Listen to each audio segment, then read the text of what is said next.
All right, on today's episode of Who Really Cares, here's how you make $500 in 15 minutes. It took a little bit longer than that. I had to wait for the water company, but the job really took only about 15 minutes.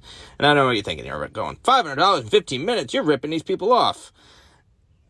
I mean, I don't think so. I'm not going to go and explain all, the ins and outs of businesses and how much shit costs for overhead and this and that. That's stupid, okay?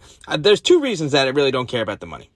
One is that money is a totally fake and made up concept. And the sooner that you accept that, the sooner you realize it's just a big game we play, right? Because nothing actually costs what it's worth. It's all this stupid inherent value that it has. You really think the world, operates on these razor-thin margins? It doesn't. Neither do I. You should see what they pay for social media influencers that go and drink milk and eat cookies in front of a very sensitive microphone. That will clarify some things for you. Because we live in a world where some of the most useless people can be millionaires, while people who are the pinnacle of the formation of the infrastructure of our civilization may not clear 50 grand. I mean, how does that make you feel?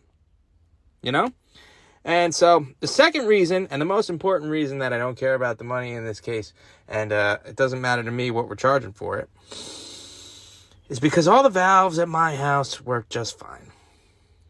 And the sooner you figure that out,